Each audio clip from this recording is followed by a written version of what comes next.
नीतीश कुमार जी के जीत से पहले हार्ट अटैक आ जाए, वो अपना रिजल्ट नहीं सुन पाएंगे, लड़ेंगे तो अपना रिजल्ट नहीं सुन पाएंगे, हार्ट अटैक आ जाएगा। ये देख लीजिएगा, हार्ट अटैक के मतलब वो जीत नहीं पाएंगे, मर जाएंगे। बिल्कुल क्या जहर बो रही है, दलित में भी दलित को बांटने का काम कर रही है, तोड़ने का काम, वही स्वीट पॉइजन काम कर रहा है। सरकार स्वीट पॉइजन धीरे धीरे करके आरक्षण को कोटा में कोटा करके क्रीमी लेयर करके बांट रही है।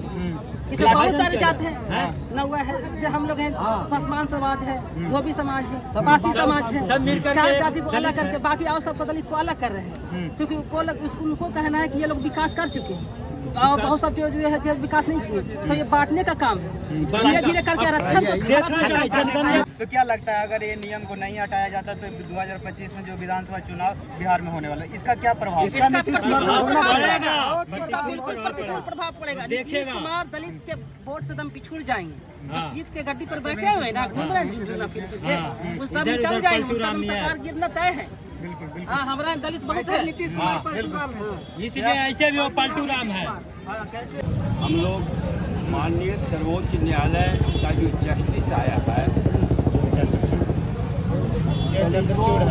के जो आरक्षण है उसमें वर्गीकरण का बात हो या जो भी है, जो निर्णय सुप्रीम कोर्ट ने लिया है उसके विरोध में संपूर्ण भारत बंद करने का हम दलितों ने ऐलान किया है। और आज 21 अगस्त को संपूर्ण भारत बंद है और हम लोग को जो मांग है, मुख्य मांग है सर्वोच्च न्यायालय और भारत सरकार से कि सर्वोच्च न्यायालय में जो कॉलेजियम सिस्टम है उसको ख़त्म किया जाए, पहला मांग। दूसरा मांग कि हम लोग को जो आरक्षण है, जो दलितों का आरक्षण है उसको 9वीं अनुसूची में डाला जाए। तीसरा बात है कि पूरे देश में भारत सरकार जातीय गणना करवा करके हम लोग को जो उचित अधिकार होता है वो हमको देने का काम करे और हम दलितों का जो पदोन्नति में आरक्षण था उसको अति शीघ्र लागू करके पूरे देश में पदोन्नति में आरक्षण दिया जाए। और जो बार बार दलितों का आरक्षण पर कुठाराघात किया जाता है, अब हम लोग बर्दाश्त करने के पक्ष में नहीं है। मुख्य मांग तो हमारा है, हमारा जो आरक्षण में डालो, पदोन्नति में जो आरक्षण है उसको अविलंब लागू करो। और बार बार ये जो हम लोग को आरक्षण पर अक्सी लगाता है, कभी लोकसभा के माध्यम से तो कभी सुप्रीम कोर्ट के माध्यम से, ये सब अब चलने वाला नहीं है। हम लोग सजग हैं, सतर्क हैं, शांतिपूर्ण पूरा प्रदर्शन आज दिन भर हम लोगों ने किया है और पूरे शहर पूरे जिला बंद रहा और शांतिपूर्ण बंद रहा। और अब हम लोग इस बंदी को समापन कर रहे हैं। अब इस समय से हम लोग बंदी का समापन करने जा रहे हैं और केंद्र सरकार और सर्वोच्च न्यायालय से मांग करते हैं कि जितनी भी मांग है हम दलितों का वो अति शीघ्र पूरा करे, और नहीं तो आने वाला दिन में इससे भी भयानक फिर आंदोलन जारी रहेगा। सवाल ये है कि ये जो बिहार में जो बहुजन समाज के लीडर हैं, जो बहुजन समाज के लीडर हैं और वो समर्थन से सरकार दिल्ली में चल रही है, तो क्या ये आज भारत बंद में उनका समर्थन आपको मिल रहा है?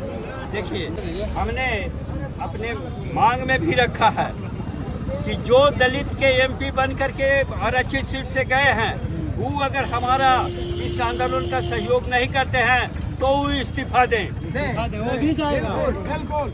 और ये जो आने वाला 2025 में जो बिहार में विधानसभा चुनाव होगा, तो ये भारत बंद का असर, ये बहुजन समाज का असर क्या आने वाला चुनाव में पड़ेगा?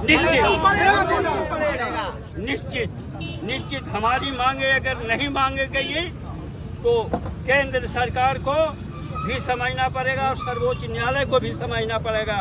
पूरे बिहार में ईंट से ईंट बचेगा और हम लोग पीछे हटने वाले में पीछे से हटने नहीं वाले में से नहीं। जयराम पासवान, जिला अध्यक्ष अखिल भारतीय दुसाध उत्थान परिषद नालंदा।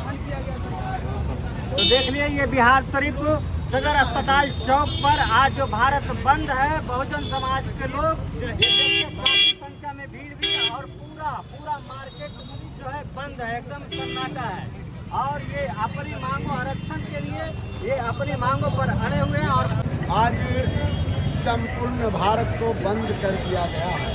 इस संविधान में लिखा हुआ जिसको हमने पढ़ा है, आर्टिकल 341, आर्टिकल 342, बाबा साहेब अम्बेडकर ने स्पष्ट लिखे हैं कि जो हम अपने बच्चों को आरक्षण दे रहे हैं उस आरक्षण को कोई छेड़छाड़ नहीं कर सकता है।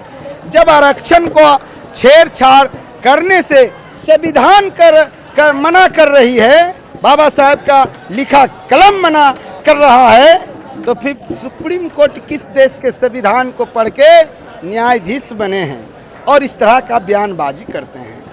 आरक्षण में छेड़छाड़ करने के लिए पहले महामहिम राष्ट्रपति को ज्ञापन देना पड़ता है। महामहिम राष्ट्रपति को ज्ञापन देना पड़ता है, पार्लियामेंट में अध्यादेश कानून लाना पड़ता है, उसके बाद इस संविधान को आप छेड़ सकते हैं, परंतु ऐसा कुछ हुआ नहीं है। कि आप अपने हक अधिकार के लिए जिस वोट के आधार पर आपको सम्मान मिला, जिस वोट के आधार पर आपको पार्लियामेंट में भेजने का काम किया गया, उसके समक्ष में आप वहाँ आवाज़ उठाइए। आप मानववादियों के सरमत में खड़ा होकर उनके जो होता है जी में जी, हाँ में हाँ मत मिलाया कीजिए। उनके साथ खड़ा होकर उनकी आवाज़, उनकी भाषा मत बोलिए। आपको पता है कि आपसे पहले आपको पूर्वजों को किस तरह संघर्ष करना पड़ा था। और मैं सुप्रीम कोर्ट कहने का मतलब है कि इनको अब आरक्षण की जरूरत नहीं है। जैसे इनके पास गाड़ी हो गया, मोटर हो गया, तो उनको पता होना चाहिए कि आरक्षण जो दिया गया था वो आर्थिक आधार पर, शैक्षणिक आधार पर नहीं दिया गया था, जाति के आधार पर, सामाजिक छुआछूत भावना के आधार पर दिया गया था। आज भारत बंद किए हैं, उसमें बिहार में बंदी का असर दिख रहा है। यहाँ हजारों हजार के भीड़, हजारों गाड़ियाँ रोड पर जाम में लगी है। बाजार में पूरा के पूरा मार्केट में शटर गिरा हुआ है। और ये देखिए, ये बहुजन समाज के नेता हैं। और ये देखिए बाबा भीमराव के फोटो ये कहाँ अपने पगड़ी के ऊपर रखते हैं। यहाँ पर देखिए इनका बाबा भीमराव के।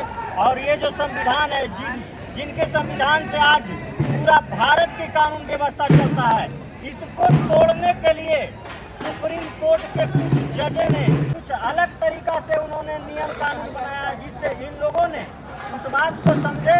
और ये इनको कहना है कि हम लोग का आरक्षण बंदीकरण किया जा रहा है, आरक्षण को धीरे धीरे खत्म किया जा रहा है। इसको विरोध में आज इन्होंने पूरा भारत बंद का आह्वान किया। देखिए, और बिहार शरीफ शहर में पूरा दुकान जो है शटर लगा हुआ है, ताला लगा हुआ है। सिर्फ जो चालू करने का आदेश है, जैसे मेडिकल हो और एम्बुलेंस वगैरह यातायात में, यही सब थोड़ा चल रहा है। थोड़ा सा मेडिकल का दुकान खुला हुआ, बाकी पूरा के पूरा शहर का दुकान बंद है।